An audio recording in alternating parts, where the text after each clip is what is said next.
हाँ जी, सत श्री अकाल जी साਰਿਆਂ ਨੂੰ। मैं धर्मपाल सिंह ਹਿਸਾਬ master government high school Patara ਵਿਖੇ ਆਪ ਜੀ ਦਾ ਸਵਾਗਤ ਕਰਦਾ ਹਾਂ। ਵਿਦਿਆਰਥੀਓ, ਜਿਵੇਂ ਕਿ ਅਸੀਂ ਪਿਛਲੇ ਲੈਕਚਰਾਂ ਦੇ ਵਿੱਚ ਕਲਾਸ 8ਵੀਂ ਦਾ 5ਵਾਂ ਅਧਿਆਇ ਆંકੜਿਆਂ ਦਾ ਪ੍ਰਬੰਧਨ ਦੇ ਬਾਰੇ ਗੱਲਬਾਤ ਕਰ ਰਹੇ ਹਾਂ।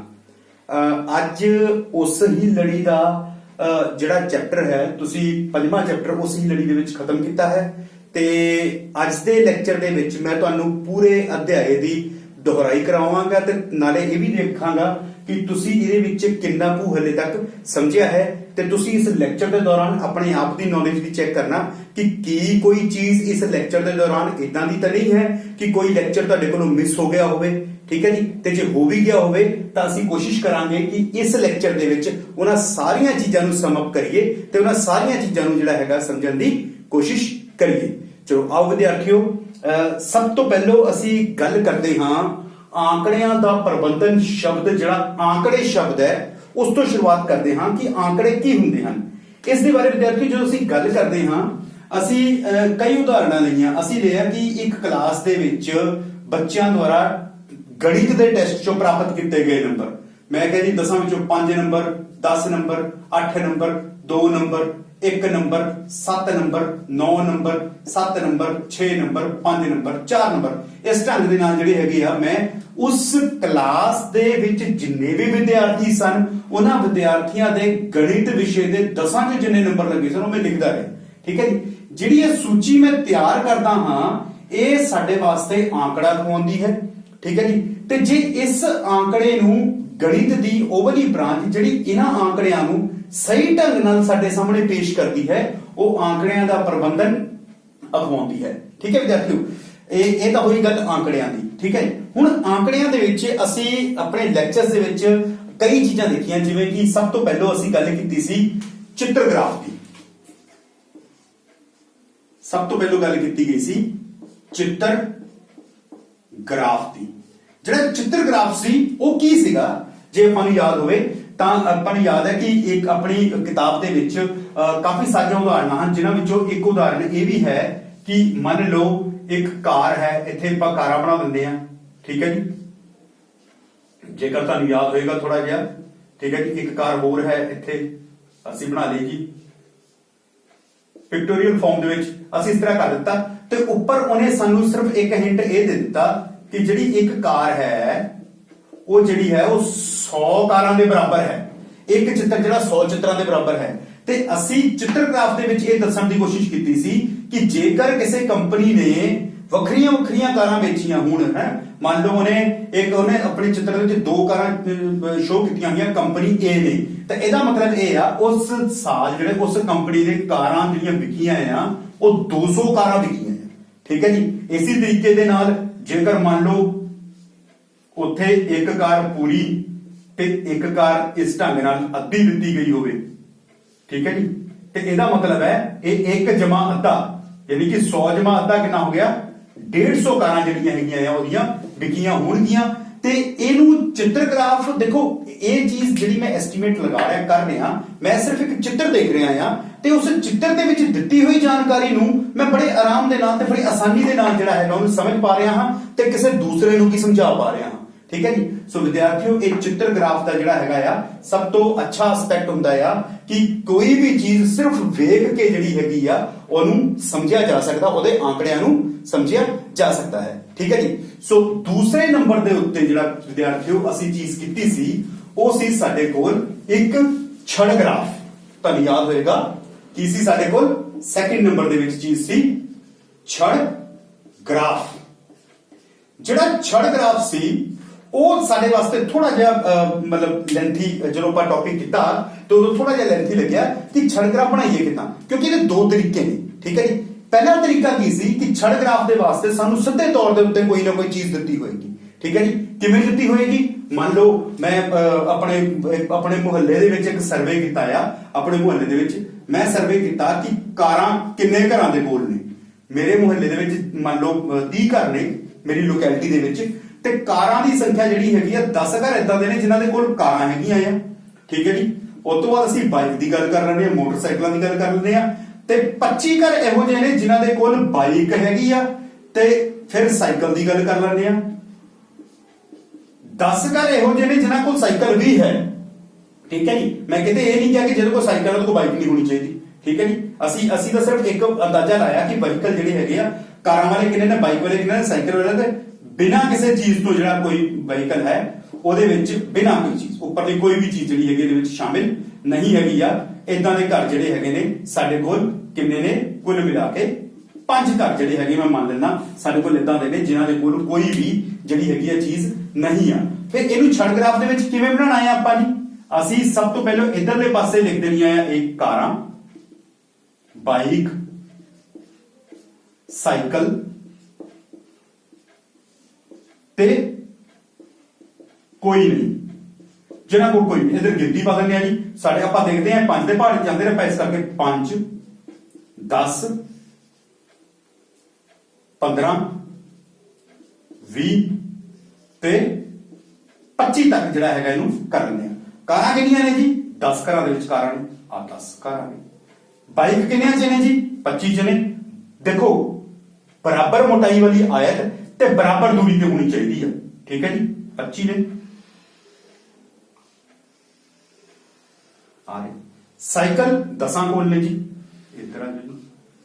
ਤੇ ਇਦਾਂ ਦੇ 5 ਪਰਿਵਾਰ ਨੇ ਜਿਨ੍ਹਾਂ ਦੇ ਕੋਲ ਕੋਈ ਵੀ ਸਾਧਨ ਨਹੀਂ ਹੈ, ਠੀਕ ਹੈ ਜੀ। ਸੋ ਇਹ ਚੀਜ਼ ਆ ਗਈ ਆ। ਇਹਦੇ ਵਿੱਚ ਮਤਲਬ ਤੁਹਾਨੂੰ ਇਹ ਸਵਾਲ ਪੁੱਛਿਆ ਜਾਵੇ ਇਸ ਛੜ ਗ੍ਰਾਫ ਤੋਂ, ਮੰਨ ਲਓ ਇਹ ਵੀ ਇੱਕ ਦੇਖੋ ਜੇਕਰ ਕੱਲੀ ਆ ਚੀਜ਼ ਦਿੱਤੀ ਗਈ ਹੋਵੇ, ਆ ਛੜ ਗ੍ਰਾਫ ਹੈ ਤੇ ਇਹ ਕੀ ਹੈ, ਇੱਕ ਪਿਕਟੋਰੀਅਲ ਫਾਰਮ ਹੈ। ਪਿਕਟੋਰੀਅਲ ਫਾਰਮ ਦਾ ਮਤਲਬ ਹੁੰਦਾ ਹੈ ਇਹ ਵੀ ਇੱਕ ਚਿੱਤਰ ਗ੍ਰਾਫ ਦੀ ਤਰ੍ਹਾਂ ਹੀ ਤੁਹਾਨੂੰ ਦਿੱਤਾ ਹੋਇਆ ਕਿਉਂਕਿ ਇਹਦਾ ਚਿੱਤਰ ਬਣਿਆ ਹੋਇਆ ਸਾਡੇ ਸਾਹਮਣੇ, ਠੀਕ ਹੈ ਜੀ। ਇਹਦੇ ਵਿੱਚ ਕੀ ਹੈ, ਇਸ ਪਿਕਟੋਰੀਅਲ ਫਾਰਮ ਦੇ ਵਿੱਚ ਛੜ ਗ੍ਰਾਫ ਦੇ ਰਾਹੀਂ ਸਾਨੂੰ ਉਹ ਸਾਰੀਆਂ ਚੀਜ਼ਾਂ ਦਰਸਾਈਆਂ ਗਈਆਂ। ਮੈਨੂੰ ਕੀ ਪਤਾ ਲੱਗਦਾ ਹੈ, ਮੇਰੇ ਤੋਂ ਕੋਈ ਹੁਣੇ ਪੁੱਛ ਰਿਹਾ ਕਿ ਤੁਹਾਡੇ ਮੁਹੱਲੇ ਦੇ ਵਿੱਚ ਸਭ ਤੋਂ ਵੱਧ ਲੋਕ ਕਿਸ ਵਾਹਨ ਦੇ ਵਿੱਚ ਸਭ ਤੋਂ ਵੱਧ ਸਫ਼ਰ ਕਰਦੇ ਨੇ? ਬਾਈਕ ਦੇ ਵਿੱਚ ਸਫ਼ਰ ਕਰਦੇ ਨੇ ਸਭ ਤੋਂ ਵੱਧ ਜਾਣੇ, ਠੀਕ ਹੈ ਜੀ। ਬਾਈਕ ਸਾਰਿਆਂ ਦੇ ਕੋਲ ਹੈਗੀ ਆ। ਕਿੰਨੇ ਪਰਿਵਾਰ ਹੈਗੇ ਨੇ ਜਿਹੜੇ ਕੋਈ ਵੀ ਚੀਜ਼ ਨੂੰ ਅਫੋਰਡ ਨਹੀਂ ਕਰ ਪਾਉਂਦੇ, ਠੀਕ ਹੈ ਜੀ, ਜਾਂ ਉਹਨਾਂ ਦੇ ਸਿਧਾਂਤ ਇਦਾਂ ਦੇ ਨੇ ਕਿ ਉਹ ਪੈਦਲ ਚੱਲਣਾ ਜ਼ਿਆਦਾ ਪਸੰਦ ਕਰਦੇ ਨੇ ਬਜਾਏ ਕਿ ਕਿਸੇ ਕਨਵੈਂਸ ਯੂਜ਼ ਕਰਨ ਦੇ। ਤਾਂ ਇਹੋ ਜਿਹੇ 5 ਪਰਿਵਾਰ ਨੇ ਜਿਨ੍ਹਾਂ ਦੇ ਕੋਲ ਕੋਈ ਵੀ ਵਾਹਨ ਨਹੀਂ ਹੈ, ਠੀਕ ਹੈ ਜੀ। ਇਸ ਚੀਜ਼ ਤੋਂ ਛੜ ਗ੍ਰਾਫ ਬਣਾਇਆ ਜਾ ਸਕਦਾ ਹੈ। ਛੜ ਗ੍ਰਾਫ ਤੋਂ ਇਹ ਵਾਲੀ ਜਾਣਕਾਰੀ ਲਈ ਜਾ ਸਕਦੀ ਹੈ, ਠੀਕ ਹੈ। ਦੋਨਾਂ ਵਿੱਚੋਂ ਕੋਈ ਇੱਕ ਚੀਜ਼ ਸਾਨੂੰ ਦਿੱਤੀ ਹੋਵੇ ਅਸੀਂ ਉਹਨੂੰ ਦੂਜੇ ਦੇ ਵਿੱਚ ਬਦਲ ਸਕਦੇ ਹਾਂ, ਠੀਕ ਹੈ ਜੀ। ਸੋ ਤੇ ਤੀਸਰੀ ਚੀਜ਼ ਵਿਦਿਆਰਥੀਓ ਅਸੀਂ ਜਿਹੜੀ ਇਹਦੇ ਵਿੱਚ ਇਸ ਅਧਿਆਇ ਦੇ ਵਿੱਚ ਕੀਤੀ ਸੀ, ਇਸ ਚੈਪਟਰ ਦੇ ਵਿੱਚ ਆંકੜਿਆਂ ਦਾ ਪ੍ਰਬੰਧਨ ਜਿਹੜਾ ਚੈਪਟਰ ਹੈ ਉਹਦੇ ਵਿੱਚ ਅਸੀਂ ਕੀਤੀ ਸੀਗੀ ਦੋਹਰਾ ਛੜ ਗ੍ਰਾਫ। ਦੋਹਰਾ ਛੜ ਗ੍ਰਾਫ, ਜਿਹੜਾ ਦੋਹਰਾ ਛੜ ਗ੍ਰਾਫ ਹੈ ਉਹਦਾ ਮਤਲਬ ਕੀ ਸੀਗਾ ਕਿ ਆਪਾਂ ਇਹਦੇ ਵਿੱਚ ਇੱਕ ਉਦਾਹਰਨ ਲਈ ਸੀਗੀ ਕਿ ਇੱਕ ਸਕੂਲ ਹੈ, ਉਹਦੇ ਵਿੱਚ ਕੀ ਆ, ਮੰਨ ਲਓ ਇੱਥੇ ਆਪਾਂ ਕਹਿ ਦਿੰਦੇ ਆ ਕਿ ਇੱਕ ਸਕੂਲ ਹੈ A, ਦੂਜਾ ਸਕੂਲ ਹੈ B ਤੇ ਤੀਜਾ ਸਕੂਲ ਹੈ C। ਇਹਦੇ ਵਿੱਚ ਵਿਦਿਆਰਥੀਆਂ ਦੀ ਗਿਣਤੀ ਜਿਹੜੇ ਕਿ ਸਾਈਕਲ ਤੇ ਆਉਂਦੇ ਹਨ ਜਾਂ ਫਿਰ ਪੈਦਲ ਆਉਂਦੇ ਹਨ, ਠੀਕ ਹੈ ਜੀ। ਸਾਈਕਲ ਤੇ ਵਿਦਿਆਰਥੀ ਆਉਂਦੇ ਹਨ ਇਹਦੇ ਵਿੱਚ ਜੀ 20, ਪੈਦਲ ਆਉਂਦੇ ਹਨ 10, ਸਾਈਕਲ ਤੇ ਆਉਂਦੇ ਹਨ 15, ਪੈਦਲ ਆਉਂਦੇ ਹਨ 5, ਸਾਈਕਲ ਤੇ ਆਉਂਦੇ ਹਨ 20 ਤੇ 25 ਕਰ ਲਓ ਤੇ ਪੈਦਲ ਆਉਂਦੇ ਹਨ 5, ਠੀਕ ਹੈ ਜੀ। ਸੋ ਇਹ ਇੱਕ ਆંકੜਾ ਜਿਹੜਾ ਹੈਗਾ ਆ ਉਹ ਦਿੱਤਾ ਕਿ ਮੈਂ ਇਹ ਮੰਨ ਕੇ ਚੱਲਿਆ ਤਿੰਨਾਂ ਸਕੂਲਾਂ ਦੇ ਵਿੱਚ 30 ਵਿਦਿਆਰਥੀ ਨੇ, ਕੋਈ ਜ਼ਰੂਰੀ ਨਹੀਂ ਹੈ, ਜਿੰਨੇ ਮਰਜ਼ੀ ਹੋ ਸਕਦੇ ਨੇ, ਠੀਕ ਹੈ ਜੀ। ਹੁਣ ਇਹਦੇ ਵਿੱਚ ਕੀ ਆ, ਹੁਣ ਇਹਦਾ ਦੋਹਰਾ ਛੜ ਗ੍ਰਾਫ ਕਿਵੇਂ ਬਣੇਗਾ? ਦੇਖੋ ਹੁਣ ਇੱਥੇ ਮੈਂ ਦੋਹਰਾ ਛੜ ਗ੍ਰਾਫ ਬਣਾਉਣ ਦੀ ਕੋਸ਼ਿਸ਼ ਕਰਨਾ, ਧਿਆਨ ਨਾਲ ਦੇਖਿਓ ਜੀ ਇਸ ਚੀਜ਼ ਨੂੰ। ਸਭ ਤੋਂ ਪਹਿਲਾਂ ਮੈਂ ਦੇਖਾਂਗਾ ਇਧਰਲੇ ਪਾਸੇ ਅਸੀਂ ਸਾਈਕਲ ਪੈਦਲ ਸਕੂਲ A, ਸਕੂਲ B ਤੇ ਸਕੂਲ C ਦਾ ਜ਼ਿਕਰ ਕਰ ਲਿਆ। ਇਧਰਲੇ ਪਾਸੇ ਗਿਣਤੀ ਕਰਾਂਗਾ 5 ਤੇ 25, ਸਾਰੇ 5 ਦੇ ਮਲਟੀਪਲ ਨੇ। ਇਹ ਆ ਗਿਆ 5, 10 5 ਦੇ ਗੁਣਾਂਕ ਨੇ 15, 20 ਤੇ 25।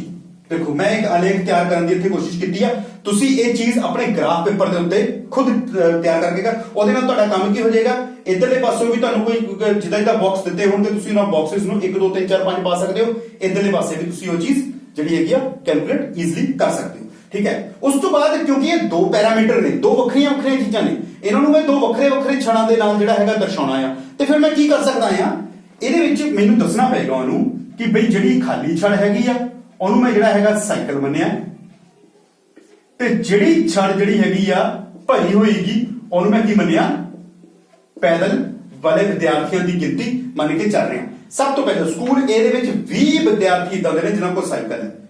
20 ਵਿਦਿਆਰਥੀ ਇਦਾਂ ਦੇ ਨੇ ਜਿਨ੍ਹਾਂ ਕੋਲ ਸਾਈਕਲ ਹੈ। ਸਾਈਕਲ ਵਾਲਾ ਖਾਲੀ ਸੀਗਾ ਚੜ। 10 ਵਿਦਿਆਰਥੀ ਇਦਾਂ ਦੇ ਨੇ ਜਿਨ੍ਹਾਂ ਕੋਲ ਕੀ ਹੈ ਜੀ, ਪੈਦਲ ਜਾ ਰਹੇ ਨੇ। ਆ ਹੋ ਗਿਆ ਜੀ ਸਕੂਲ ਏ ਦੀ ਇਨਫੋਰਮੇਸ਼ਨ।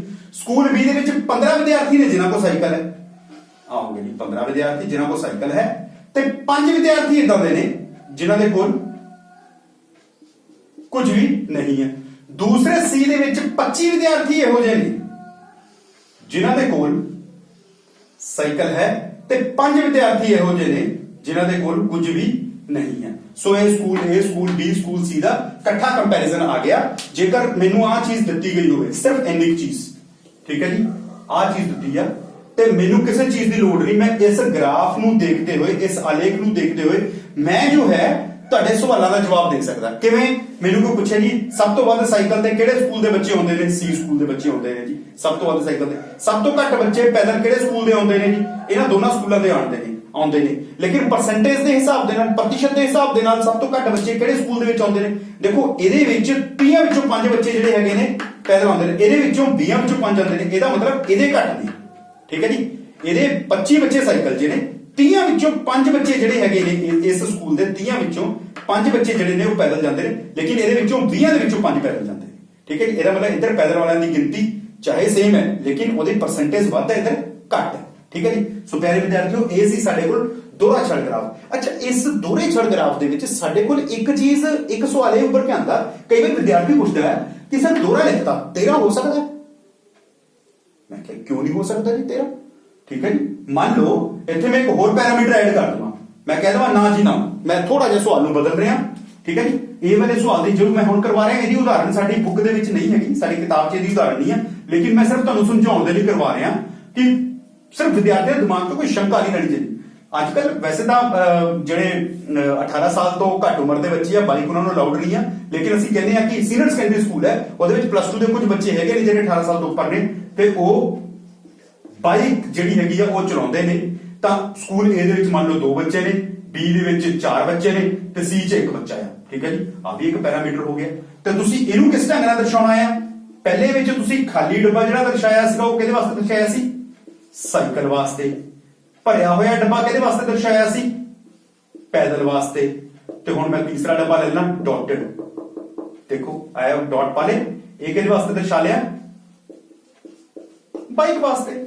ਜਿੰਨੇ ਮਰਜ਼ੀ ਕੀਤੇ ਜਾ ਸਕਦੇ ਨੇ ਬੱਚੇ, ਲੇਕਿਨ ਇਹਨੂੰ ਆਪਣੀ ਸਹੂਲੀਅਤ ਨਾਲ ਦੇਖੋ। ਆਂਕੜਿਆਂ ਦਾ ਪ੍ਰਬੰਧਨ ਅਸੀਂ ਇਸ ਕਰਕੇ ਕਰਦੇ ਹਾਂ ਕਿ ਸਾਡੀ ਮੁਸ਼ਕਿਲ ਆਸਾਨ ਹੋਵੇ, ਨਾ ਕਿ ਇਸ ਕਰਕੇ ਕਿ ਤੁਸੀਂ ਆਪਣੀ ਮੁਸ਼ਕਿਲ ਨੂੰ ਵਧਾ ਲਓ, ਠੀਕ ਹੈ ਜੀ। ਸੋ ਇਸ ਕਰਕੇ 3 ਤੱਕ ਤਾਂ ਇਹ ਵਾਜਿਬ ਹੈ। ਬਾਈਕ ਜਿਹੜੀ ਹੈਗੀ 2 ਬੱਚੇ ਚੱਲਦੇ ਨੇ, ਇੱਥੇ ਆਪਾਂ ਆ ਲਾ ਲੈਣੇ ਆ ਜੀ 2, ਇਹਦੇ ਵਿੱਚ ਦਾ ਡਾਟ ਮਾਰ ਦਿੰਦੇ ਆ, ਠੀਕ ਹੈ ਜੀ। ਤੇ ਬੀ ਸਕੂਲ ਦੇ 4 ਬੱਚੇ ਚੱਲਦੇ ਨੇ ਜੀ, 5 ਤੋਂ ਥੋੜਾ ਜਿਹਾ ਘੱਟ ਹੈ ਜੀ, ਇਹਨੂੰ ਕਰ ਲੈਂਦੇ ਆ ਜੀ, ਹਲੋ। ਤੇ ਸੀ ਸਕੂਲ ਦੇ ਵਿੱਚ ਸਿਰਫ 1 ਵਿਦਿਆਰਥੀ ਹੈ ਜਿਹੜਾ ਬਾਈਕ ਵਿੱਚ ਆਉਂਦਾ ਹੈ, ਇਹਨੂੰ ਇਦਾਂ ਕਰ ਲੈਂਦੇ। ਲਓ ਜੀ, ਇਹ ਵੀ ਮੇਰੇ ਕੋਲ ਤਿਆਰ ਹੋ ਗਿਆ ਹੈ, ਠੀਕ ਹੈ। ਸੋ ਇਦਾਂ ਦੀ ਗੱਲ ਨਹੀਂ ਆ ਕਿ ਛੜ ਗ੍ਰਾਫ ਕੱਲਾ ਹੋ ਸਕਦਾ ਆ, ਛੜ ਗ੍ਰਾਫ ਦੋਹਰਾ ਹੋ ਸਕਦਾ ਆ, ਛੜ ਗ੍ਰਾਫ 13 ਵੀ ਹੋ ਸਕਦਾ ਆ, ਕੋਈ ਏਡੀ ਗੱਲ ਨਹੀਂ ਹੈ, ਠੀਕ ਹੈ ਜੀ। ਸੋ ਵਿਦਿਆਰਥੀਓ, ਹੁਣ ਅਸੀਂ ਗੱਲ ਕਰਦੇ ਹਾਂ ਇਸ ਤੋਂ ਬਾਅਦ। ਇਹ ਸੀਗਾ ਸਾਡਾ ਹਾਲੇ ਤੱਕ ਜਿਹੜੀ ਚੀਜ਼ ਦੇਖੀ ਹੈ, ਛੜ ਗ੍ਰਾਫ, ਗਹਿਰਾ ਛੜ ਗ੍ਰਾਫ, ਦੋਹਰਾ ਤੇ 13। ਹੁਣ ਉਸ ਤੋਂ ਬਾਅਦ ਗੱਲ ਕਰਦੇ ਹਾਂ, ਇਹ ਹੈ ਆંકੜਿਆਂ ਦਾ ਸੰਗਠਨ ਕਿਵੇਂ ਕਰਨਾ ਹੈ। ਹਜੇ ਤੱਕ ਸਾਨੂੰ ਦਿੱਤੇ, ਮਤਲਬ ਹਜੇ ਤੱਕ ਜਿਹੜੀ ਓਟੀ ਸੀ ਉਹ ਪੱਕੀ ਪਕਾਈ ਮਿਲ ਰਹੀ ਸੀ, ਠੀਕ ਹੈ ਜੀ। ਪੱਕੀ ਪਕਾਈ ਓਟੀ ਦਾ ਮਤਲਬ ਇਹ ਆ ਕਿ ਮੈਨੂੰ ਹਜੇ ਤੱਕ ਇਹ ਗਿਣਤੀ ਪਹਿਲੇ ਹੀ ਪਤਾ ਸੀ ਕਿ ਬਾਈਕ ਦੇ ਵਿੱਚ 25 ਬੱਚੇ ਆ ਰਹੇ ਆ, ਮੈਂ ਗਿਣੇ ਨਹੀਂ ਆ, ਬਾਈਕ ਦੇ ਵਿੱਚ 25 ਦੇ 25 ਬੱਚੇ ਆ ਰਹੇ ਆ, ਠੀਕ ਹੈ ਜੀ। ਮੈਂ ਕਿਹਾ ਠੀਕ ਹੈ ਜੀ, 25 ਬੱਚੇ ਆ ਰਹੇ ਤਾਂ ਵਧੀਆ ਗੱਲ ਹੈ, ਠੀਕ ਹੈ। ਹੁਣ ਕੀ ਕਰਦੇ ਆ? ਹੁਣ ਅਸੀਂ ਆંકੜਿਆਂ ਦਾ ਸੰਗਠਨ ਕਰਨ ਦੀ ਕੋਸ਼ਿਸ਼ ਕਰਦੇ ਹਾਂ, ਠੀਕ ਹੈ ਜੀ। ਜਿਹੜਾ ਆંકੜਿਆਂ ਦਾ ਸੰਗਠਨ ਦਾ ਮਤਲਬ ਹੈ, ਮੇਰੇ ਕੋਲ ਇੱਕ ਖਿਲਰੇ ਹੋਏ ਆંકੜੇ ਹੋਣਗੇ, ਉਹਨਾਂ ਨੂੰ ਮੈਂ ਇਕੱਠਾ ਕਿਵੇਂ ਕਰ ਸਕਦਾ ਹਾਂ, ਠੀਕ ਹੈ ਜੀ। ਅਸੀਂ ਇਹਦੀ ਇੱਕ ਉਦਾਹਰਨ ਲਈ ਸੀਗੀ ਕਿ ਇੱਕ ਮਾਲ ਦੇ ਵਿੱਚ ਕੁਝ ਔਰਤਾਂ, ਕੁਝ ਪੁਰਸ਼, ਕੁਝ ਲੜਕੇ ਤੇ ਕੁਝ ਲੜਕੀਆਂ ਸ਼ਾਪਿੰਗ ਕਰਦੀਆਂ ਨੇ ਤੇ ਉਹਨਾਂ ਦੀ ਗਿਣਤੀ ਨਹੀਂ, ਉਹਨੇ ਕਹਿੰਦਾ 10 ਨੇ, ਆਪਾਂ ਹੁਣ 10 ਲੈ ਕੇ ਚੱਲਦੇ ਹਾਂ, ਛੋਟਾ ਕੰਮ ਕਰਨਾ ਆਪਾਂ। ਤੇ ਉਹਨੇ ਕੀ ਕੀਤਾ? ਉਹ ਕਹਿੰਦਾ ਜੀ ਪੁਰਸ਼, ਔਰਤ, ਲੜਕਾ, ਲੜਕੀ, ਲੜਕਾ, ਔਰਤ, ਲੜਕੀ ਤੇ ਪੁਰਸ਼। ਇਹ 10 ਬੱਚਿਆਂ ਦਾ ਡਾਟਾ ਆ। ਇਹਦੇ ਵਿੱਚ ਮੈਂ ਐਮ ਜਿਹੜਾ ਮੈਨ ਹੈ ਉਹਨੂੰ ਮੈਂ ਮੈਨ ਨੂੰ ਪੁਰਸ਼ ਮੰਨ ਲਿਆ, W ਵੂਮਨ ਨੂੰ ਮੈਂ ਸਾਈਨ ਕਰਤਾ ਔਰਤ ਵਾਸਤੇ, ਇਹ ਲੜਕਾ ਬॉय, ਬੀ ਨਾਲ ਹੋ ਗਿਆ ਤੇ ਲੜਕੀ ਜਿਹੜੀ ਗਰਲ ਹੈ ਉਹ ਜੀ ਦੇ ਨਾਲ ਮੈਂ ਇੰਟਰਪ੍ਰੀਟ ਇੱਥੇ ਕਰ ਦਿੱਤੀ। ਉਸ ਤੋਂ ਬਾਅਦ ਹੁਣ ਇਹਨੂੰ ਮੈਂ ਕਿਵੇਂ ਕਰ ਸਕਦਾ ਆ, ਇਹਦੇ ਵਿੱਚ ਦੇਖੋ ਸਭ ਤੋਂ ਪਹਿਲਾਂ ਮੈਂ ਕੀ ਕਰਾਂਗਾ, ਇਹਨਾਂ ਦੇ ਪੈਰਾਮੀਟਰ ਲਾਵਾਂਗਾ। ਪਹਿਲਾ ਹੈਗਾ ਜੀ ਇੱਥੇ ਮਿਲਾਨ ਚਿੰਨ੍ਹ, ਠੀਕ ਹੈ ਜੀ। ਇੱਥੇ ਆਏਗਾ ਜੀ ਬਾਰੰਬਾਰਤਾ, ਇਹ ਬਾਰੰਬਾਰਤਾ ਹੋਗੀ। ਇੱਥੇ ਕੀ ਆਏਗਾ ਜੀ, ਉਹਨਾਂ ਦੀ ਟਾਈਪ, ਇਹ ਮੈਨ ਹੈ, ਵੂਮਨ ਹੈ, ਬॉय ਹੈ ਕਿ गर्ल है। मैं ਇੱਥੇ ਲਿਖ ਦਿੰਦਾ man, women, boy and girl, ठीक है जी। ਇਹਨੂੰ ਅਲੱਗ-ਅਲੱਗ ਕਰ ਦਿੰਦੇ ਆ। ਇਹ ਮੈਂ ਤੁਹਾਨੂੰ ਆંકੜਿਆਂ ਦਾ ਸੰਗਠਨ ਕਰਨਾ ਸਿਖਾ ਰਿਹਾ ਕਿ ਜੇ ਇਦਾਂ ਦੇ ਵਿਖਰੇ ਆંકੜੇ ਹੋਣ ਤੇ ਉਹਨਾਂ ਨੂੰ ਸੰਗਠਿਤ ਕਿਵੇਂ ਕਰਨਾ ਹੈ, ਠੀਕ ਹੈ ਜੀ। ਹੁਣ ਇਹਦੇ ਵਿੱਚ ਮਿਲਾਨ ਚਿੰਨ੍ਹ ਹੈ, ਮਿਲਾਨ ਚਿੰਨ੍ਹ ਦੇ ਵਿੱਚ ਤੁਸੀਂ ਮਿਲਾਨ ਚਿੰਨ੍ਹ ਵਾਲੇ ਜਿਹੜਾ 5.1 ਵਾਲਾ ਲੈਕਚਰ ਹੈਗਾ ਆ, ਸੈਕੰਡ ਲੈਕਚਰ, ਉਹਦੇ ਵਿੱਚ ਤੁਸੀਂ ਜ਼ਰੂਰ ਦੇਖਿਆ ਹੋਵੇਗਾ ਕਿ ਮਿਲਾਨ ਚਿੰਨ੍ਹ ਦੇ ਵਿੱਚ ਕੁਝ ਆਪਣੀਆਂ ਤਰੁੱਟੀਆਂ ਵੀ ਹੁੰਦੀਆਂ, ਕੁਝ ਲਿਮਿਟੇਸ਼ਨ ਹੁੰਦੀਆਂ। ਇਹਦੀਆਂ ਲਿਮਿਟੇਸ਼ਨ ਤਾਂ ਨਹੀਂ ਕਹਾਂਗਾ, ਕੁਝ ਇਹਦੀ ਪਾਬੰਦੀਆਂ ਹੁੰਦੀਆਂ ਹੈ। ਕਿਵੇਂ? ਜਿਵੇਂ ਕਿ ਤੁਸੀਂ 4 ਇਕੱਠੇ ਲਿਖਣੇ ਆ ਤਾਂ 5ਵੇਂ ਨੂੰ ਕ੍ਰਾਸ ਕਰਕੇ ਲਿਖਣਾ ਹੈ, ਠੀਕ ਹੈ ਜੀ। ਇਹਦੇ ਵਿੱਚ ਤਾਂ ਚਲੋ ਉਹਦੀ ਲੋੜ ਮੈਨੂੰ ਲੱਗਦਾ ਨਹੀਂ ਪਏਗੀ, ਪਰ ਆਪਾਂ ਫਿਰ ਵੀ ਉਹਨੂੰ ਧਿਆਨ ਵਿੱਚ ਰੱਖਣਾ ਹੈ। ਹੁਣ ਕਰਦੇ ਹਾਂ, ਪਹਿਲਾਂ ਮੈਨ ਇੱਕ ਵਾਰੀ ਆਇਆ, ਇੱਕ ਵਾਰ ਲਿਖਤਾ, ਫਿਰ ਮੈਨ ਆਇਆ, ਫਿਰ ਲਿਖਤਾ। ਉਸ ਤੋਂ ਬਾਅਦ वुमेन शॉपिंग करना आई है, बॉय एक लड़का शॉपिंग करना आया, गर्ल शॉपिंग करना आई है, बॉय शॉपिंग करना आया, वुमेन फिर वुमेन शॉपिंग करना आई, फिर वुमेन शॉपिंग करना आई, देन गर्ल करता, फिर मैन आ गया, ठीक है जी। ये मेरे को मिलान चिन्ह आ गए। ਇਹ ਤਾਂ ਬਾਈ ਲੱਕ ਜਾਂ ਸਾਡੇ ਕੋਲ ਆંકੜੇ ਥੋੜੇ ਘੱਟ ਸੀਗੇ, ਇਸ ਕਰਕੇ ਆਪਾਂ ਇਹਨਾਂ ਨੂੰ ਹੋਰ ਨਹੀਂ ਬਤਾਇਆ। ਜੇ ਬਾਈ ਚਾਂਸ ਮੰਨ ਲਓ ਇੱਥੇ ਹੀ ਵੂਮਨ ਮੈਨ ਬॉय, ਇਹ 5 ਆંકੜੇ ਹੋਰ ਲੈ ਲੈਣੇ ਆਪਾਂ, ਠੀਕ ਹੈ। ਮੰਨ ਲਓ, ਚਲੋ ਇਹਨਾਂ ਨੂੰ ਵੀ ਕਰ ਲੈਣੇ ਆ। ਵੂਮਨ, ਇੱਕ ਹੋਰ ਵੂਮਨ ਆ ਗਈ, ਦੈਨ ਵੂਮਨ, ਫਿਰ ਕੱਟਿਆ, ਇਹਨੂੰ 5ਵੇਂ ਨੂੰ ਕੱਟਣਾ ਪਏਗਾ ਮੈਨੂੰ, ਠੀਕ ਹੈ ਜੀ। ਹੁਣ ਮੈਂ 20 ਆંકੜੇ ਲਗੇ, ਫਿਰ ਮੈਨ ਆਇਆ, ਮੈਨ ਕਰਤਾ, ਫਿਰ ਮੈਨ ਆਇਆ, ਇਹਨੂੰ ਵੀ ਕੱਟਣਾ ਪਏਗਾ, ਦੈਨ ਬॉय ਆਇਆ, ਬॉय ਨੂੰ ਫਿਰ ਲਿਖਤਾ, ਠੀਕ ਹੈ ਜੀ। ਇਹਦਾ ਮਤਲਬ 1 2 3 4 5 ਪੁਰਸ਼, 4 ਤੇ 5 ਔਰਤਾਂ, 3 ਲੜਕੇ ਤੇ 2 ਲੜਕੀਆਂ, ਕੁੱਲ ਮਿਲਾ ਕੇ 15 ਜਣਿਆਂ ਨੇ ਜਿਹੜੀ ਸ਼ਾਪਿੰਗ ਕੀਤੀ ਆ। ਉਹਦੇ ਵਿੱਚ ਮੇਰੇ ਕੋਲ ਇੱਕ ਢਾਂਚਾ ਜਿਹੜਾ ਆંકੜਾ ਸੀਗਾ, ਉਹ ਆંકੜਿਆਂ ਦਾ ਸੰਗਠਨ ਕਰਕੇ ਮੇਰੇ ਕੋਲ ਕੀ ਆਇਆ, 5 ਪੁਰਸ਼ ਸ਼ਾਪਿੰਗ ਕਰਨਗੇ, 5 ਔਰਤਾਂ ਸ਼ਾਪਿੰਗ ਕਰਨਗੀਆਂ, 3 ਲੜਕੇ ਸ਼ਾਪਿੰਗ ਕਰਨਗੇ ਤੇ 2 ਲੜਕੀਆਂ ਸ਼ਾਪਿੰਗ ਕਰਨਗੀਆਂ, ਠੀਕ ਹੈ ਜੀ। ਇਹਨੂੰ ਆਪਾਂ ਕਿਸ ਢੰਗ ਨਾਲ ਕਰ ਸਕਦੇ ਹਾਂ, ਇੱਧਰ ਆਪਾਂ ਮੈਨ, ਵੂਮਨ, ਬॉय ਤੇ गर्ल, ਠੀਕ ਹੈ ਜੀ, ਕਰ ਲੈਣੇ ਆ। ਇੱਧਰ ਗਿਣਤੀ ਆਪਾਂ ਸਿੰਪਲ ਲੈ ਲੈਣੇ ਆ, 1 2 3 4 ਤੇ 5, ठीक है जी। मैन कितने तक आया जी, 5, लो जी 5 तक मैन चल गए। वुमेन कितने तक है जी, फिर 5 है जी, लो जी फिर 5 तक आ गई, दोनों की इक्वालिटी सेम है। उस तो बाद बॉय 3 है जी, बॉयज ਨੂੰ 3 तक लेके जी। गर्ल ਜਿਹੜੀਆਂ ਹੈਗੀਆਂ 2 ਨੇ, गर्ल्स ਨੂੰ 2 तक लेके आ गए। ਆ ਦੇਖੋ ਵਿਦਿਆਰਥੀਓ, ਇਹ ਜਿਹੜੀ ਚੀਜ਼ ਹੈ ਸਾਡੇ ਕੋਲ, ਇਹ ਆਪਣੇ ਕੋਲ ਪੂਰੀ ਇੱਕ ਜਿਹੜਾ ਛੜ ਗ੍ਰਾਫ ਹੈ ਉਹ ਤਿਆਰ ਹੋ ਗਿਆ। ਲੇਕਿਨ ਉਹ ਛੜ ਗ੍ਰਾਫ ਸਾਡਾ ਇਸ ਡਾਟੇ ਤੋਂ ਸਿੱਧਾ ਨਹੀਂ ਤਿਆਰ ਹੋਇਆ, ਉਹ ਇਸ ਡਾਟੇ ਤੋਂ ਤਿਆਰ ਹੋਇਆ। ਇਹ ਵਾਲਾ ਜਿਹੜਾ ਆંકੜੇ ਦਿੱਤੇ ਸੀ ਨਾ, ਇਹਨਾਂ ਆંકੜਿਆਂ ਤੋਂ ਮੈਂ ਇਹ ਛੜ ਗ੍ਰਾਫ ਬਣਾਇਆ, ਲੇਕਿਨ ਸਿੱਧਾ ਨਹੀਂ ਸੀ ਬਣਾ ਸਕਦਾ। ਇਸ ਕਰਕੇ ਪਹਿਲਾਂ ਮੈਂ ਇਹਨਾਂ ਆંકੜਿਆਂ ਨੂੰ ਸੰਗਠਿਤ ਕੀਤਾ, ਇੱਕ ਜਗ੍ਹਾ ਇਕੱਠੇ ਕੀਤਾ, ਉਸ ਤੋਂ ਬਾਅਦ ਜਿਹੜਾ ਹੈਗਾ ਇਹਦਾ ਜਿਹੜਾ ਛੜ ਗ੍ਰਾਫ ਤਿਆਰ ਕੀਤਾ, ਠੀਕ ਹੈ। ਚਲੋ ਆਇਓ ਵਿਦਿਆਰਥੀਓ, ਹੁਣ ਆਪਾਂ ਚੱਲਦੇ ਹਾਂ ਆંકੜਿਆਂ ਦਾ ਵਰਗੀਕਰਨ। ਆંકੜਿਆਂ ਦੇ ਵਰਗੀਕਰਨ ਤੋਂ ਭਾਵ ਇਹ ਹੈ ਕਿ ਜਦੋਂ ਆંકੜਿਆਂ ਦੀ ਗਿਣਤੀ ਵੱਧ ਜਾਵੇ, ਠੀਕ ਹੈ ਜੀ, ਆંકੜਿਆਂ ਦੀ ਗਿਣਤੀ ਵੱਧ ਜਾਵੇ। ਹੁਣ ਅਜ਼ਿਊਮ ਤੁਸੀਂ ਆਪਣੇ ਆਪ ਹੀ ਕਰ ਲਓ, ਮੈਂ ਵੈਸੇ ਹੀ ਕਿੱਥੇ ਲਿਖ ਰਿਹਾ, ਮੈਂ ਲਿਖ ਰਿਹਾ ਜੀ 10 5 8 9 20 25 30 35 45 50 52 3 ਤੇ 3 6 3 ਤੇ 3 6, ਇੱਥੇ ਕਰ ਲੈਣੇ 53, ਠੀਕ ਹੈ ਜੀ। ਇਹ 12 ਆંકੜੇ ਹੋ ਗਏ ਮੇਰੇ ਕੋਲ ਸਿਰਫ 12 ਆંકੜੇ ਨੇ।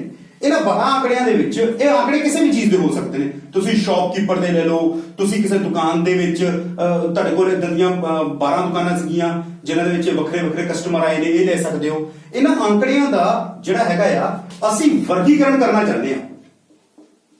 ਵਰਗੀਕਰਨ, ਇਹਨਾਂ ਆંકੜਿਆਂ ਦਾ ਵਰਗੀਕਰਨ ਕਿਵੇਂ ਕੀਤਾ ਜਾਏਗਾ? ਇਹਦੇ ਵਿੱਚ ਮੈਂ ਸਭ ਤੋਂ ਛੋਟੀ ਰਕਮ ਦੇਖੀ 5 ਆ ਗਈ ਹੈ ਜੀ, ਸਭ ਤੋਂ ਵੱਡੀ ਰਕਮ ਦੇਖੀ 53 ਆ ਗਈ ਹੈ ਜੀ। ਮੈਂ ਕੀ ਕੀਤਾ, ਇਹਨੂੰ ਮੈਂ 0 ਤੋਂ, ਜਿਵੇਂ ਇਹਨੂੰ ਵੱਡੇ ਤੌਰ ਤੇ ਮਤਲਬ ਛੇਤੀ ਨਿਪਟਾਉਣਾ ਚਾਹੁੰਦਾ ਹੈਗਾ, ਫਿਰ ਮੈਂ ਇਹਨੂੰ 0 ਤੋਂ 10 10 ਤੋਂ 20 20 ਤੋਂ 30 30 ਤੋਂ 40 ਤੇ 40 ਤੋਂ 50 ਤੇ 50 ਤੋਂ 60 ਤੱਕ ਦੇ ਰੂਪ ਦੇ ਵਿੱਚ ਇਹਨੂੰ ਵਰਗੀਕ੍ਰਿਤ ਕਰ ਦਿੱਤਾ, ਠੀਕ ਹੈ। ਵਰਗੀਕ੍ਰਿਤ ਕਰਨ ਦਾ ਮਤਲਬ ਇਹ ਆ कि मैं इन्हां वर्गां दा जिहड़ा हैगा आ ਉਹ ਹੁਣ ਲੱਭਣ ਦੀ ਕੋਸ਼ਿਸ਼ ਕਰਾਂਗਾ 0 ਤੋਂ ਲੈ ਕੇ 10 ਤੱਕ ਕਿੰਨੇ ਜਾਣੇ ਆਏ ਜੀ। ਠੀਕ ਹੈ ਜੀ, ਹੁਣ 0 ਤੋਂ ਲੈ ਕੇ 10 ਤੱਕ 10 ਦੇਖੋ ਇੱਥੇ ਨਹੀਂ ਆਏਗਾ, ਪਹਿਲੀ ਗੱਲ ਕੀਤੀ 10 ਇੱਥੇ ਨਹੀਂ ਆਏਗਾ, ਇੱਥੇ ਆਏਗਾ। ਠੀਕ ਹੈ, ਇਹਨਾਂ ਵਾਲਾ ਇੱਥੇ ਆ ਗਿਆ। 5 0 ਤੋਂ ਲੈ ਕੇ 10 ਤੱਕ ਆਏਗਾ। ਠੀਕ ਹੈ ਜੀ, 8 ਕਿੱਥੇ ਆਏਗਾ ਜੀ 0 ਤੋਂ ਲੈ ਕੇ 10 ਤੱਕ। 9 0 ਤੋਂ ਲੈ ਕੇ 10 ਤੱਕ। 20 ਇੱਥੇ ਨਹੀਂ ਆਏਗਾ, ਨੈਕਸਟ ਵਾਲੇ ਚ ਆਏਗਾ ਕਿਉਂਕਿ ਆਪਾਂ ਹੇਠਲੀ ਜਿਹੜੀ ਹੈਗੀ ਆ ਉਹਦੀ ਕੜੀ ਲੈ ਕੇ ਚੱਲਦੇ ਹਾਂ। ਠੀਕ ਹੈ, 25 20 ਤੋਂ 30 ਤੱਕ ਆਏਗਾ। 30 ਆਏਗਾ 30 ਤੋਂ 40 ਤੱਕ। 35 30 ਤੋਂ 40 ਤੱਕ। 45 40 ਤੋਂ 50 ਤੱਕ। 50 ਤੋਂ 60 ਤੱਕ। 52 50 ਤੋਂ 60। 53 50 ਤੋਂ 60। ਇਹਦੀ ਬਾਰੰਬਾਰਤਾ ਸਾਡੇ ਕੋਲ ਕੀ ਆਏਗੀ ਜੀ 3 1 2 2 1 3। ਅੱਛਾ ਪਿਆਰੇ ਵਿਦਿਆਰਥੀਓ ਇਹ ਚੀਜ਼ ਦੇਖੋ ਕਿ ਆਪਣੇ ਕੋਲ ਇਹ ਆ ਗਿਆ ਜੀ 3 1 4 4 ਤੇ 2 6 7 8 9 9 ਤੇ 3 12। ਇੱਧਰ ਵੀ ਸਾਡੇ ਕੋਲ 12 ਆંકੜੇ ਸੀਗੇ, 12 ਆંકੜੇ ਆ ਗਏ। ਲੇਕਿਨ ਹੁਣ ਇਹਦਾ ਵਰਗੀਕਰਨ ਹੋ ਗਿਆ। ਠੀਕ ਹੈ, ਵਰਗੀਕਰਨ ਕਿਸ ਤਰ੍ਹਾਂ ਦਾ ਹੋਇਆ 0 ਤੋਂ ਲੈ ਕੇ 10 ਤੱਕ ਦੇ ਆંકੜੇ ਮੇਰੇ ਕੋਲ 3 ਨੇ। ਠੀਕ ਹੈ ਜੀ, 10 ਤੋਂ ਲੈ ਕੇ 20 ਤੱਕ ਦੇ ਆંકੜਾ ਸਿਰਫ 1 ਹੈ। 20 ਤੋਂ 30 ਤੱਕ ਦੇ 2 ਨੇ। 30 ਤੋਂ 40 ਤੱਕ 2 ਨੇ। 40 ਤੋਂ 50 ਤੱਕ 1 ਹੈ ਤੇ 50 ਤੋਂ 60 ਤੱਕ 3 ਜਿਹੜੇ ਹੈਗੇ ਆ ਸਾਡੇ ਕੋਲ ਆંકੜੇ ਹੈਗੇ। ਠੀਕ ਹੈ, ਅੱਛਾ ਇਹ ਚੀਜ਼ ਵੀ ਅਸੀਂ ਮੇਰੇ ਖਿਆਲ ਨਾਲ ਹੁਣ ਸਮਝ ਗਏ ਆ। ਆਓ ਹੁਣ ਆਪਾਂ ਅੱਗੇ ਆਪਣੇ ਗੋਲ ਚੱਕਰ ਦੇ ਵੱਲ ਚੱਲਦੇ ਹਾਂ। ਠੀਕ ਹੈ ਵਿਦਿਆਰਥੀਓ, ਗੋਲ ਚੱਕਰ ਦੇ ਵਿੱਚ ਕੀ ਹੈ ਗੋਲ ਚਿੱਤਰ, ਗੋਲ ਨਕਸ਼ਾ ਕਹਿ ਸਕਦੇ ਆ, ਗੋਲ ਚਿੱਤਰ ਬੋਲ ਸਕਦੇ ਆ ਜਾਂ ਫਿਰ ਪਾਈ ਜਿਹੜਾ ਹੈਗਾ ਆ ਪਾਈ ਗ੍ਰਾਫ ਬੋਲ ਸਕਦੇ ਆ ਆਪਾਂ ਇਹਨੂੰ। ਠੀਕ ਹੈ ਜੀ, ਜਿਹੜਾ ਇਹ ਗੋਲ ਨਕਸ਼ਾ ਗੋਲ ਚਿੱਤਰ ਆਪਣੇ ਕੋਲ ਚੱਲਦਾ ਆ ਇਹਦੇ ਵਿੱਚ ਅਸੀਂ ਸਭ ਤੋਂ ਵੱਡੀ ਗੱਲ ਕੀ ਕਰਨੀ ਆ ਇਹਦੇ ਵਿੱਚ ਗੋਲ ਨਕਸ਼ਾ ਜਾਂ ਗੋਲ ਪਾਈ ਗ੍ਰਾਫ ਬਣਾਉਣਾ ਜਿਹੜਾ ਉਹ ਆਪਾਂ ਦੇਖਿਆ ਤਾਂ ਕਈ ਵਾਰੀ ਹੋਏਗਾ ਕ੍ਰਿਕਟ ਦੇ ਮੈਦਾਨ ਦੇ ਵਿੱਚ ਆਪਾਂ ਅਕਸਰ ਇਹ ਚੀਜ਼ ਦੇਖਦੇ ਹਾਂ। ਠੀਕ ਹੈ ਜੀ, ਇੰਨੇ ਸਕੋਰ ਨੇ ਬਾਉਂਡਰੀਆਂ ਨਾਲ ਮਾਰੇ, ਇੰਨੇ ਚੌਕੇ ਨਾਲ ਮਾਰੇ, ਇੰਨੇ ਸਿੱਕਿਆ, ਇਹ ਚੌਕੇ ਨੇ, ਇਹ ਸਿਕਸਿਸ ਨੇ, ਇਹ ਡਬਲ ਸਕੋਰ ਕੀਤਾ ਉਹਨੇ, ਇਹ ਇੰਨੇ ਉਹਨੇ ਸਿੰਗਲ ਲਏ ਨੇ। ਠੀਕ ਹੈ ਜੀ, ਵਨਸ ਨੇ। ਠੀਕ ਹੈ, ਸੋ ਇਹ ਸਿੰਗਲ ਇਹ ਡਬਲ ਇਹ ਚੌਕੇ ਛੱਕਿਆਂ ਦੇ ਨਾਲ ਉਹਨੇ ਸਕੋਰ ਬਣਾਇਆ। ਇਹ ਆਪਣਾ ਪਾਈ ਚਾਰਟ ਆ ਗਿਆ। ਠੀਕ ਹੈ, ਹੁਣ ਇਹ ਪਾਈ ਚਾਰਟ ਦੇ ਵਿੱਚ ਕੀ ਕਰਦੇ ਆ ਅਸੀਂ ਇੱਕ ਉਦਾਹਰਨ ਲੈਂਦੇ ਆ ਫਿਰ ਇਸ ਗੋਲ ਨਕਸ਼ੇ ਨੂੰ ਸਮਝਦੇ ਆ।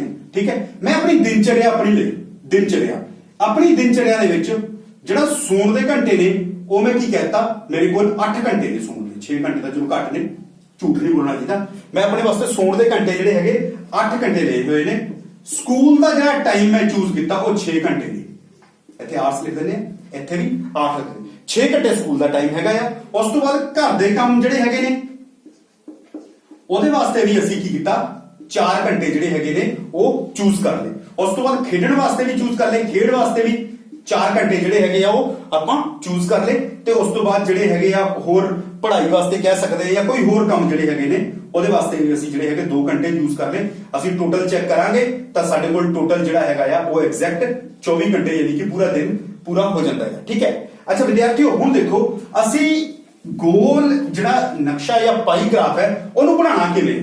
ਠੀਕ ਹੈ ਜੀ, ਬਣਾਉਣਾ ਇਹਦਾ ਆ ਜਿਹੜਾ ਸੌਣ ਵਾਲਾ ਕੰਮ ਹੈ ਇਹ ਕਿੰਨੇ ਘੰਟੇ ਦਾ 8 ਘੰਟੇ ਦਾ।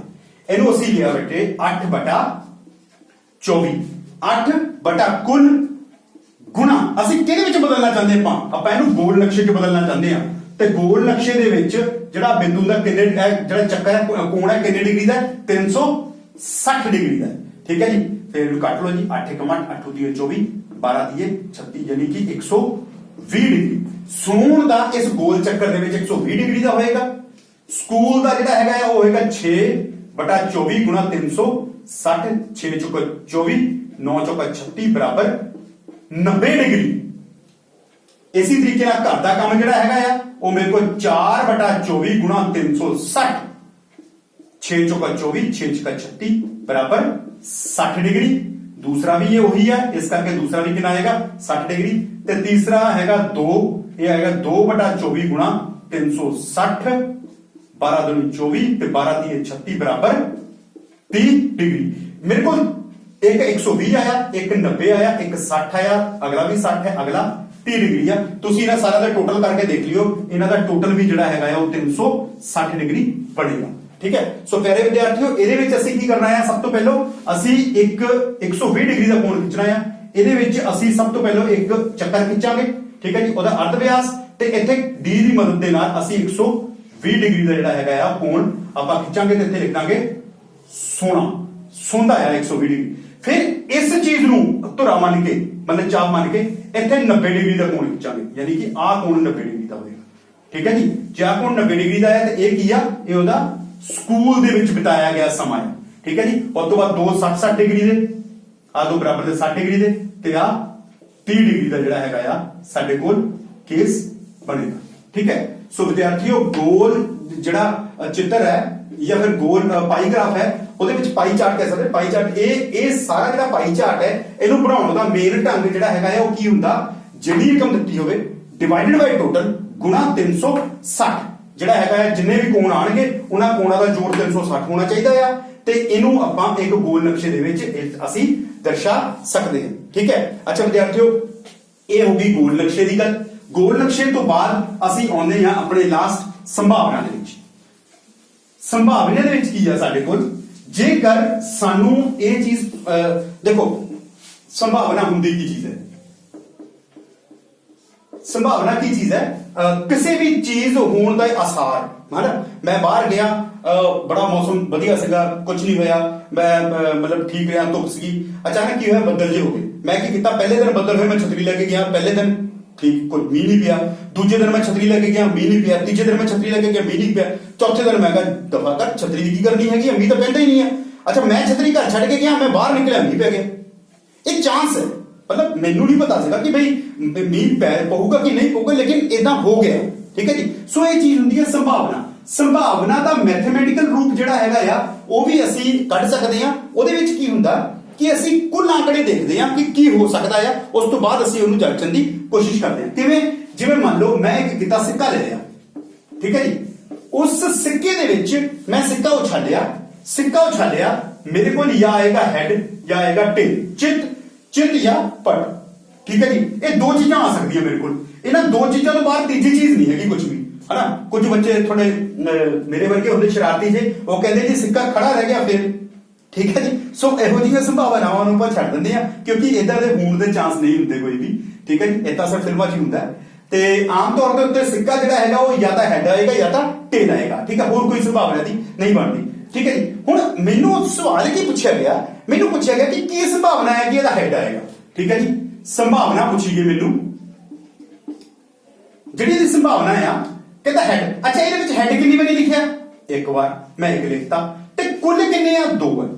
ਇਹਦਾ ਮਤਲਬ ਇਹ ਹੋਇਆ ਕਿ ਜਿੰਨੇ ਮੇਰੇ ਕੋਲ ਕੇਸ ਸੀਗੇ, ਪਹਿਲਾ ਹੈਡ ਦੂਜਾ ਟੇਲ, ਆ ਕੁੱਲ ਕੇਸ ਸੀਗੇ ਮੇਰੇ ਕੋਲ ਟੋਟਲ, ਕਿ ਸਿੱਕਾ ਉਛਾਲੂੰਗੇ ਤਾਂ ਇਹ ਕੁਝ ਹੋ ਸਕਦਾ, ਹੋਰ ਨਹੀਂ ਕੁਝ ਹੋ ਸਕਦਾ। ਠੀਕ ਹੈ ਜੀ, ਉਹ ਸਿੱਕਾ ਉਛਾਲਣ ਤੋਂ ਬਾਅਦ ਮੈਂ ਇਹ ਦੇਖਿਆ ਕਿ ਉਹਦੇ ਵਿੱਚ ਹੈਡ ਕਿੰਨੀ ਵਾਰੀ ਸੀ, ਹੈਡ ਇੱਕ ਵਾਰੀ ਸੀ, ਮੈਂ ਇੱਕ ਲਿਖਤਾ ਉੱਪਰ, ਟੋਟਲ ਕੇਸ ਲਿਖਦੇ ਥੱਲੇ, ਤੇ ਮੇਰੇ ਕੋਲ ਕੀ ਆ ਗਈ ਇਹਦੀ ਸੰਭਾਵਨਾ। ਇਹਦਾ ਮਤਲਬ ਇਹ ਬਣਿਆ ਕਿ ਹਰ ਦੋ ਵਿੱਚੋਂ ਇੱਕ ਕੇਸ ਦੇ ਵਿੱਚ ਜਿਹੜਾ ਹੈਗਾ ਉਹ ਹੈਡ ਆਏਗਾ। ਤੁਸੀਂ ਦੋ ਵਾਰ ਸਿੱਕਾ ਛੁੱਟੋ, ਇੱਕ ਵਾਰ ਜਿਹੜਾ ਹੈਡ ਆਏਗਾ, ਲੇਕਿਨ ਇਹ ਆਥੈਂਟਿਕ ਇਹ ਇਦਾਂ ਨਹੀਂ ਆ ਕਿ ਵੀ ਆਏਗਾ ਹੀ ਆਏਗਾ। ਤੁਸੀਂ ਘਰ ਸਿੱਕਾ ਉਛਾਲੋ 4 ਵਾਰ, ਤੁਸੀਂ ਮੈਨੂੰ ਫੋਨ ਕਰੋ ਜਾਂ ਆਪਣੇ ਟੀਚਰਸ ਨੂੰ ਕਹੋ ਜੀ ਸਾਨੂੰ ਤਾਂ ਗਲਤ ਪੜਾਇਆ ਗਿਆ ਸੀਗਾ ਸਰ, ਮੈਂ ਸਿੱਕਾ ਉਠਾ ਲਿਆ, ਮੇਰਾ 3 ਵਾਰ ਹੈਡ ਆ ਗਿਆ, ਸਰ ਕਹਿੰਦੇ ਸੀਗੇ ਕਿ 2 ਵਾਰ ਆ ਸਕਦਾ, ਮੈਂ 2 ਵਾਰ ਸਿੱਕਾ ਉਛਾਲਿਆ, ਦੋਨੋਂ ਵਾਰ ਹੈਡ ਆ ਗਿਆ। ਠੀਕ ਹੈ ਜੀ, ਸੋ ਬੇਟਾ ਇਹ ਸੰਭਾਵਨਾ ਆ, ਸੰਭਾਵਨਾ ਕਿ ਇਹਦੀ ਸੰਭਾਵਨਾ ਇਹ ਹੋ ਸਕਦੀ ਆ। ਠੀਕ ਹੈ ਜੀ, ਇਹਦੇ ਵਿੱਚ ਕੀ ਹੁੰਦਾ देखो मैं उदा गल करदा, तुसीं घरों स्कूल नूं जांदे हो, है ना, तुहाडे कोल सब कुछ है, अपने अरेंजमेंट वगैरह हैगा, अचानक बाहर बदल हो जांदे, तुहाडे पेरेंट्स की कहंदे आ बेटा छतरी ले जा।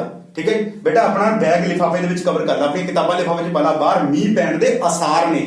ठीक है, संभावना है बाहर मीह पैण दी, उन्हां नूं कित्थों पता लग्गिया, बाहर बदल है।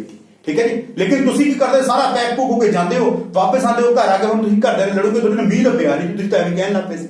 ठीक है जी, सो संभावना दा जिहड़ा हैगा आ आम जिंदगी देखो चांस उत्थे मीह दे ज्यादा नहीं बदल हैगे नहीं तां। ठीक है जी, इस करके तुसीं ਉਹਦੇ अकॉर्डिंगली ਤਿਆਰ ਹੋਏ ਹੋ। ठीक है जी, इस चीज ਨੂੰ मैथमेटिकल फॉर्म ਦੇ ਵਿੱਚ ਵੀ ਲਿਖਿਆ ਜਾ ਸਕਦਾ ਹੈ, ਜਿਹੜੀ ਆਪਾਂ ਇਸ ਸੰਭਾਵਨਾ ਵਾਲੇ ਚੈਪਟਰ ਦੇ ਵਿੱਚ ਦੇਖਦੇ ਹਾਂ। ਠੀਕ ਹੈ, ਅੱਛਾ ਵਿਦਿਆਰਥੀਓ ਇਸ ਤੋਂ ਬਾਅਦ ਆਪਾਂ ਇੱਕ ਹੋਰ ਐਗਜ਼ਾਮਪਲ ਲੈਂਦੇ ਆ, ਅਸੀਂ ਲੂਡੋ ਖੇਡਦੇ ਆ, ਡਾਈਸ ਲੈਣੇ ਇੱਕ।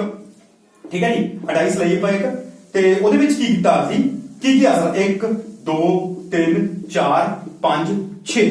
ठीक है विद्यार्थियों, ਇਹਦੇ ਵਿੱਚ ਜਿਹੜਾ ਹੈਗਾ ਹੈ ਆਪਣੇ ਕੋਲ 6 ਜਿਹੜਾ ਹੈਗਾ ਉਹ ਆ ਸਕਦਾ। ठीक है, 6 ਆਉਣ ਦੇ ਨਾਲ ਕੀ ਆ, ਮੇਰੇ ਕੋਲ ਕੁੱਲ ਕੇਸ ਕਿੰਨੇ ਹੋ ਗਏ, ਕੁੱਲ ਗਿਣਤੀ ਕਿੰਨੀ ਹੋ ਗਈ ਹੈ, ਮੇਰੇ ਕੋਲ 6 ਹੋ ਗਈ ਹੈ। ਠੀਕ ਹੈ ਜੀ, ਅੱਛਾ ਮੈਨੂੰ ਕੀ ਹੋਇਆ, ਮੈਨੂੰ ਤੁਹਾਡੇ ਵਿੱਚ ਵਿਦਿਆਰਥੀਆਂ ਨੇ ਪੁੱਛਿਆ, ਮੈਨੂੰ ਕਹਿੰਦੇ ਸਰ ਮੈਨੂੰ ਇਹ ਸੰਭਾਵਨਾ ਦੱਸੋ ਕਿ ਬਈ ਉਹ ਜਿਹੜਾ ਹੈਗਾ ਉਹ ਇੱਕ ਜਿਸਤ ਸੰਖਿਆ ਹੋਵੇ। ਠੀਕ ਹੈ, ਮੈਂ ਲੂਡੋ ਖੇਲੀ, ਥੱਲੇ ਸੁੱਟੀ, ਪਹਿਲੀ ਵਾਰੀ 1 ਆਇਆ, ਦੂਜੀ ਵਾਰੀ 2, ਤੀਜੀ ਵਾਰੀ 3, ਕਹਿੰਦਾ ਮੈਨੂੰ ਇਹ ਦੱਸੋ ਕਿ ਜਿਸਤ ਸੰਖਿਆ ਆਣੀ ਚਾਹੀਦੀ ਹੈ। मेरा काम की है जो जिस संख्या में गिनी 1 2 ਤਿੰਨ ਜਿਸਤ ਸੰਖਿਆਵਾਂ ਨੇ, ਠੀਕ ਹੈ ਜੀ। ਮੈਂ ਕੀ ਕੀਤਾ 1 2 3 ਜਿਹੜੀਆਂ ਸੰਭਾਵਨਾ ਮੈਨੂੰ ਚਾਹੀਦੀ ਆ, ਦੇਖੋ ਅੰਗਰੇਜ਼ੀ ਦੇ ਵਿੱਚ ਇਹਨੂੰ ਸੰਭਾਵਨਾ ਨੂੰ ਕਹਿੰਦੇ ਆ P probability of an event, ਯਾਨੀ ਕਿ ਹੁੰਦਾ ਕਿਸੇ ਵੀ ਕੰਮ ਦੇ ਸੰਭਾਵਨਾ ਜਿਹੜੀ ਹੈਗੀ ਆ। ਇਹਦੇ ਵਿੱਚ ਕਿੰਨੇ ਨੇ 2 3 6 2 4 6, ਯਾਨੀ ਕਿ ਕੁੱਲ ਮਿਲਾ ਕੇ ਤਿੰਨ ਗਿਣਤੀਆਂ ਨੇ ਤੇ ਕੁੱਲ ਗਿਣਤੀਆਂ ਕਿੰਨੀਆਂ ਨੇ 6 ਨੇ, ਯਾਨੀ ਕਿ 6 ਦੇ ਵਿੱਚੋਂ 3 ਚਾਂਸ ਇਦਾਂ ਹੁੰਦੇ ਨੇ ਜਿਹਦੇ ਵਿੱਚ ਜਿੱਤ ਆ ਸਕਦਾ ਹੈ। ਤੇ ਇਹਦਾ ਮਤਲਬ 3 × 3 3 2 6 ਬਰਾਬਰ 1/2 ਜਿਹੜਾ ਹੈਗਾ ਆ ਤੁਹਾਡਾ ਉੱਤਰ ਆਇਆ, ਠੀਕ ਹੈ ਜੀ। ਸੋ ਪਿਆਰੇ ਵਿਦਿਆਰਥੀਓ, ਅਸੀਂ ਦੇਖਿਆ ਕਿ ਇਸ ਪੂਰੇ ਚੈਪਟਰ ਦੇ ਵਿੱਚ ਆંકੜਿਆਂ ਦਾ ਜਿਹੜਾ ਪ੍ਰਬੰਧਨ ਹੈਗਾ ਆ, ਇਹਦੇ ਵਿੱਚ ਅਸੀਂ ਕੀ ਸਿੱਖਿਆ। ਇਹਦੇ ਵਿੱਚ ਅਸੀਂ ਆંકੜਿਆਂ ਦੇ ਬਾਰੇ ਸਿੱਖਿਆ ਕਿ ਆંકੜੇ ਕੀ ਹੁੰਦੇ ਹਨ, ਆંકੜੇ ਕਿੰਨੇ ਪ੍ਰਕਾਰ ਦੇ ਹੁੰਦੇ ਹਨ। ਫਿਰ ਅਸੀਂ ਦੇਖਿਆ ਕਿ ਆંકੜਿਆਂ ਦਾ ਜਿਹੜਾ ਕਿਵੇਂ ਦਰਸਾ ਸਕਦੇ ਆ, ਆંકੜੇ ਚਿੱਤਰ ਗ੍ਰਾਫ ਦੇ ਰਾਹੀਂ ਦਰਸਾਏ ਜਾ ਸਕਦੇ ਆ, ਆંકੜੇ ਜਿਹੜੇ ਹੈਗੇ ਇੱਕ ਛੜ ਗ੍ਰਾਫ ਰਾਹੀਂ ਦਰਸਾਏ ਜਾ ਸਕਦੇ ਆ, ਠੀਕ ਹੈ, ਦੋਹਰੇ ਛੜ ਗ੍ਰਾਫ ਰਾਹੀਂ ਦਰਸਾਏ ਜਾ ਸਕਦੇ ਆ। ਫਿਰ ਮੈਂ ਗੱਲ ਕੀਤੀ ਕਿ ਤੇਰੇ ਛੜ ਗ੍ਰਾਫ ਰਾਹੀਂ ਵੀ ਦਰਸਾਏ ਜਾ ਸਕਦੇ ਆ, ਠੀਕ ਹੈ ਜੀ। ਫਿਰ ਆਪਾਂ ਦੇਖਿਆ ਕਿ ਆંકੜਿਆਂ ਦਾ ਸੰਗਠਨ ਕਿਵੇਂ ਕਰਨਾ ਆ, ਠੀਕ ਹੈ ਜੀ। ਫਿਰ ਜੇ ਆંકੜੇ ਬਹੁਤ ਜ਼ਿਆਦਾ ਹੋਣ ਤਾਂ ਉਹਨਾਂ ਦਾ ਵਰਗੀਕਰਨ ਵੀ ਆਪਾਂ ਜਿਹੜਾ ਹੈਗਾ ਆ ਉਹ ਕਰਨਾ ਸਿੱਖਿਆ, ਠੀਕ ਹੈ ਜੀ। ਉਸ ਤੋਂ ਬਾਅਦ ਅਸੀਂ ਕੀ ਕੀਤਾ, ਚੱਕਰ ਗ੍ਰਾਫ 'ਚ ਗਏ, ਪਾਈ ਚਾਰਟ 'ਚ ਗਏ ਜੀ ਅਸੀਂ ਕਿ ਇੱਕ ਗੋਲ ਚੱਕਰ ਜਿਹੜਾ ਹੈਗਾ ਆ ਉਹ ਕਿਵੇਂ ਦਰਸਾਇਆ ਜਾ ਸਕਦਾ, ਜਿਵੇਂ ਕਿ ਕ੍ਰਿਕਟ ਮੈਚ ਦੇ ਵਿੱਚ ਅਕਸਰ ਆਪਾਂ ਦੇਖਦੇ ਹੈਗੇ ਆ। ਤੇ ਲਾਸਟ ਦੇ ਵਿੱਚ ਅਸੀਂ ਜਿਹੜਾ ਸੰਭਾਵਨਾ ਹੈਗਾ ਆ, ਸੰਭਾਵਨਾ ਨੂੰ ਇੱਕ ਛੋਟੇ ਜਿਹੇ ਰੂਪ ਦੇ ਵਿੱਚ ਅਸੀਂ ਸਮਝਣ ਦੀ ਕੋਸ਼ਿਸ਼ ਕੀਤੀ ਕਿ ਕਿਵੇਂ ਸੰਭਾਵਨਾ ਜਿਹੜੀ ਹੈਗੀ ਸਾਡੀ ਆਮ ਜ਼ਿੰਦਗੀ ਦੇ ਨਾਲ ਜੁੜੀ ਹੋਈ ਆ ਤੇ ਇਹਦਾ ਮੈਥਮੈਟੀਕਲ ਐਸਪੈਕਟ ਕੀ ਆ, ਯਾਨੀ ਕਿ ਮੈਥਮੈਟਿਕਲੀ ਇਸ ਚੀਜ਼ ਨੂੰ ਕਿਵੇਂ ਜਿਹੜਾ ਹੈਗਾ ਉਹ ਲਿਖਿਆ ਜਾ ਸਕਦਾ। ਮੈਂ ਉਮੀਦ ਕਰਦਾ ਹਾਂ ਕਿ ਤੁਸੀਂ ਪੂਰਾ ਚੈਪਟਰ ਬੜੇ ਧਿਆਨ ਨਾਲ ਸਮਝਿਆ ਹੋਵੇਗਾ ਤੇ ਕੀਤਾ ਹੋਵੇਗਾ। ਤੇ ਜੇ ਫਿਰ ਵੀ ਤੁਹਾਨੂੰ ਇਹਦੀ ਕੋਈ ਮੁਸ਼ਕਿਲ ਜਾਂ ਦਿੱਕਤ ਆਉਂਦੀ ਆ ਤੇ ਤੁਸੀਂ ਆਪਣੇ ਅਧਿਆਪਕਾਂ ਦੇ ਨਾਲ ਜਾਂ ਆਪਣੇ ਵੱਡੇ ਭੈਣ ਭਰਾਵਾਂ ਦੇ ਨਾਲ ਡਿਸਕਸ ਕਰੋ। ਜਿੰਨੇ ਜ਼ਿਆਦਾ ਪ੍ਰਸ਼ਨ ਕਰੋਗੇ, ਜਿੰਨੀਆਂ ਜ਼ਿਆਦਾ ਮੁਸ਼ਕਿਲਾਂ ਆਉਣਗੀਆਂ ਤੁਹਾਨੂੰ, ਉਨਾ ਹੀ ਜ਼ਿਆਦਾ ਸਿੱਖੋਗੇ, ਠੀਕ ਹੈ ਜੀ। ਸੋ ਇਸੀ ਉਮੀਦ ਨਾਲ ਕਿ ਤੁਸੀਂ ਇਸ ਚੈਪਟਰ ਨੂੰ ਬੜੇ ਵਧੀਆ ਤਰੀਕੇ ਨਾਲ ਕਰੋਗੇ। ਮੈਂ ਤੁਹਾਡੇ ਤੋਂ ਵਿਦਾ ਲੈਣਾ ਹੈ। ਧੰਨਵਾਦ।